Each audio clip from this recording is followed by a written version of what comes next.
One morning, Toby the tram engine was feeling glum.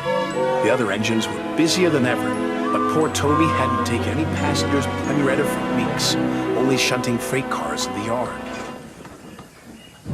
Just then, Gordon puffed in to take on water. "Oh, hello, Gordon," said Toby sadly. "Are you pulling the express today?" "Who else but me?" puffed Gordon.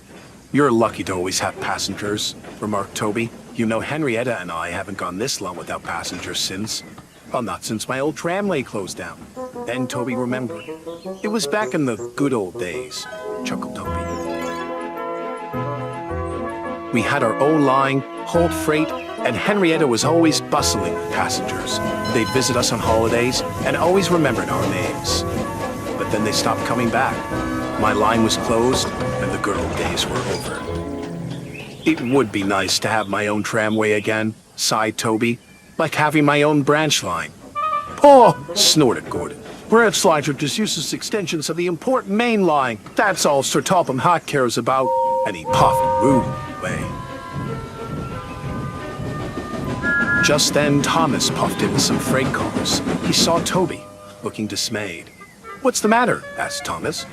"Oh, just miss being useful," replied Toby. "If I could just have some work to do," he said sadly. Thomas smiled. "Well, you can take that train of building supplies to Percy for me," said Thomas. "They're needed up at the work site of the new main line extension. Then I'll be able to collect Sir Topham Hatt early, and you'll have some work to do." Toby was excited, though the extension was news to him. "Come on, Toby," said his driver. "We'll take Thomas's branch line to give you a nice long run." Toby was now beaming with joy. He reversed onto the train of supplies and set off for the work site. But as he puffed down the line, he couldn't stop thinking about what Gordon had said. Sir Topham Hatt really does only care about the main line, he thought to himself. Meanwhile, Percy was fuming. "Where's Thomas? I'm exhausted," he complained. "He'll be here soon," soothed his driver. "But we must remind him not to spoil the surprise." Percy was puzzled. "What surprise?" Before his driver could answer, Toby arrived.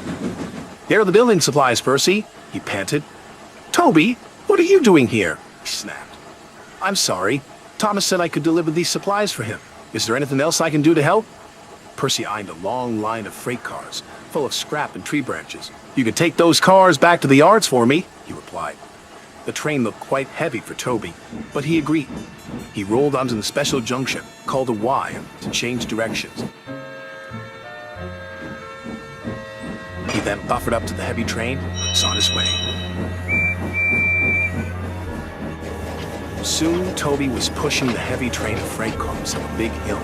He made a tremendous effort, but just as he reached the top, the weight of the cars became too much for him. His driver shut off steam and applied the brakes. It was too late. There was worse to come.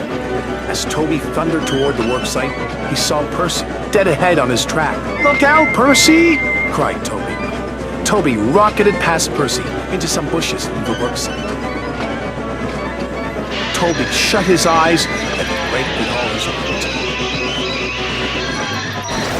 But at last came to a stop in front of an old station, an old shed.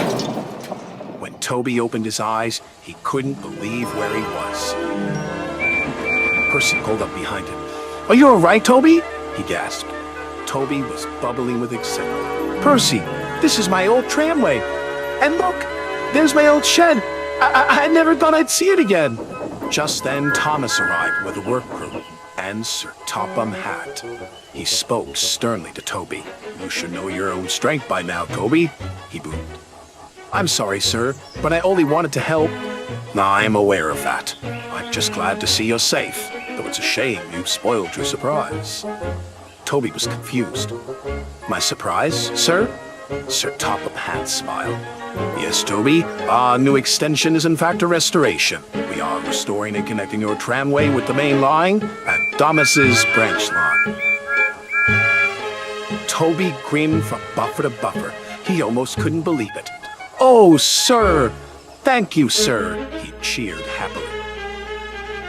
When the restoration was complete, Toby and Henrietta took a special charter of friends, old and new, down the line on an opening run.